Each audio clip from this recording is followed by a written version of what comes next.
guys, Howard here. I'm taking a look at When the Levee Breaks from Zeppelin, of course, and we are in an open F tuning, which I will attempt to explain right now. There are very few recordings of Zeppelin playing this live. In fact, I think I've only heard a couple over the years. But one thing I did find out from investigating those live bootlegs is that they played it live in an open G tuning. So that leads me to believe that they recorded it in an open G tuning and Page slowed the tape down. He was very clever at doing that. He did that on Hey Hey What Can I Do? He did it on No Quarter. And he may have messed around with a few other tracks along the way. But if you want to play along with the recording, then you've got to get into an open F tuning. Okay, so starting from low to high with the 6th string, we tune down to C, then F,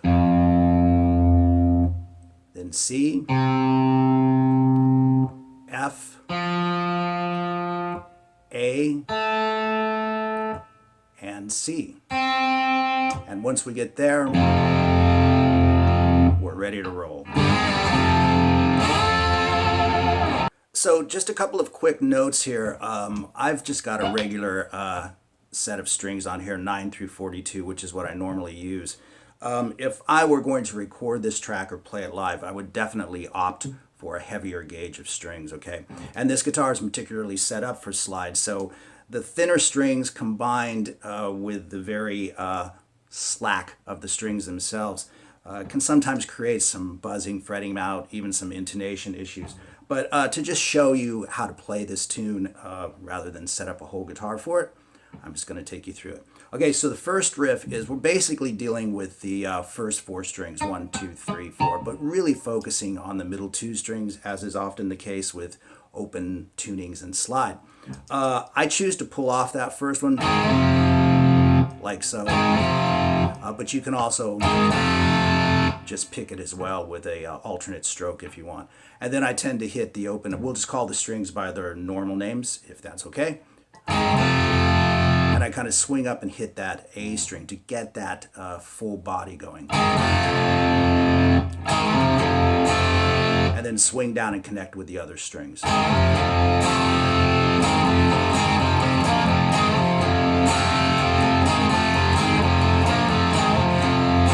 And you can see I'm just floating back and forth between the 3rd fret and the 5th fret.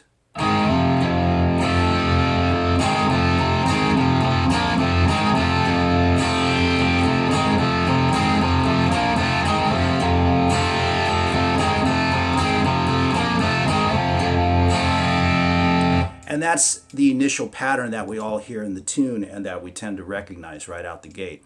But underneath, especially on the intro, he also kind of just loops the first one, the 3rd riff pattern, and then reconnects it with the 5th fret, if that makes sense. Basically, this is what he does.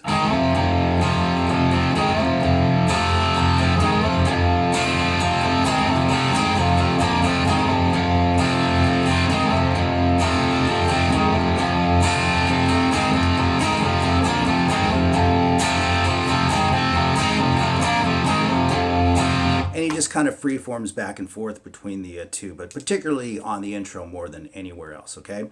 And then the next thing you're going to hear is that slide guitar.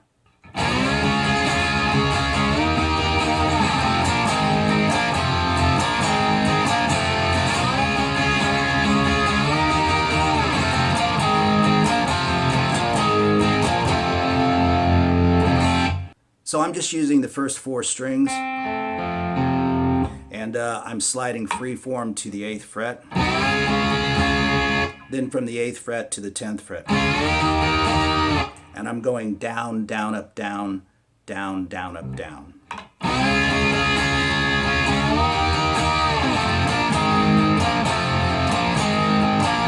And again, it's the bottom 4 strings, 5 to 3, 5 to open. Like so.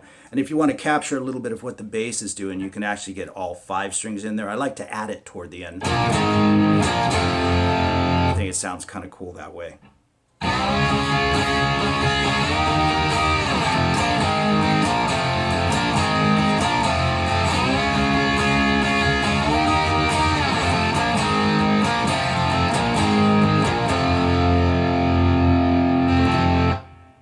And another quick note here, of course, he's also playing this on a 12 string.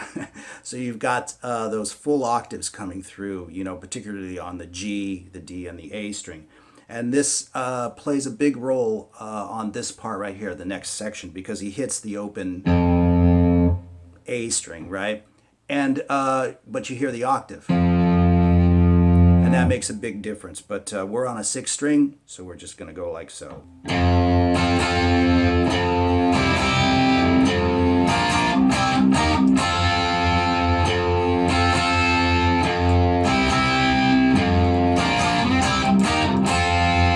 So that's really easy to play. We're at the 12th fret. Again, the first 4 strings, 12th fret, 7th fret, then 5, 7, 10, 12. And you're just letting that A string ring through there.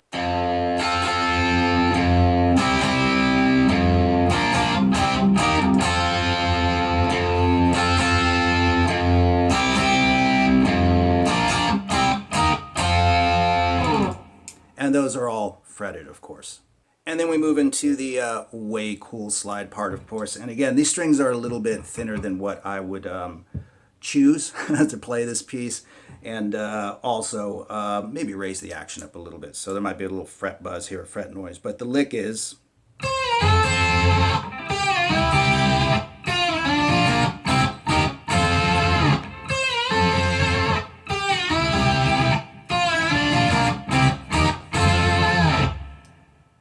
So let's talk about that a little bit. I'm sliding. I'll use my fingers so you can see it clearly because the slide sometimes covers it up.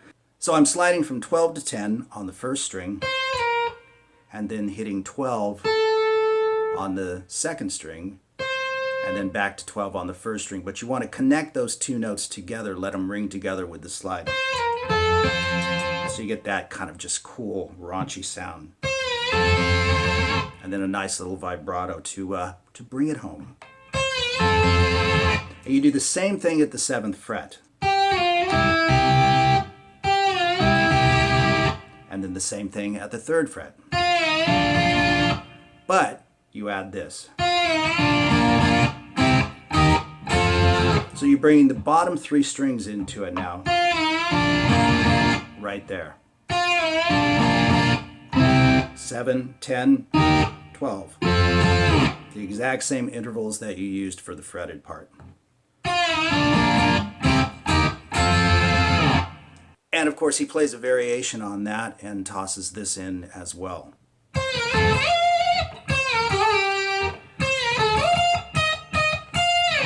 That's a nice little lick, and wow, these strings are really too thin. Anyway, again, I'll use my fingers so you can see exactly what I'm playing. Again, we're on the first string and we're sliding from 12 to 10. But then we're sliding all the way up to the 15th fret from basically the 12th fret, okay? And then, so sliding from 12 to 10, and then 10 to 12 to 10 on the second string. So you've got this.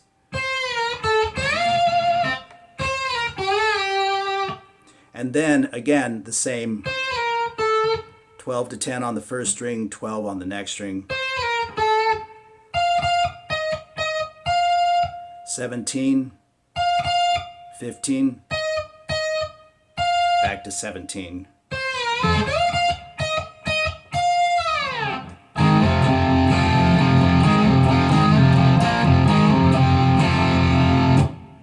And then as they enter the slide section for the second time in the song, he adds a third variation as well.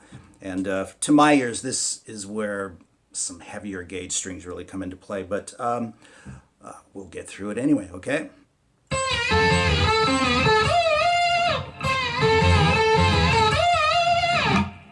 So for that one, he's doing a quick slide again on the first string from 12 to 10.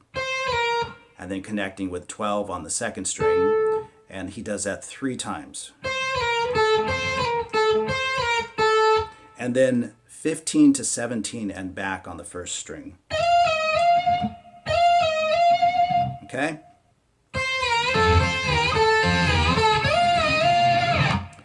And there you you have it. When the levee breaks, hopefully I haven't forgotten any parts. I hope not anyway.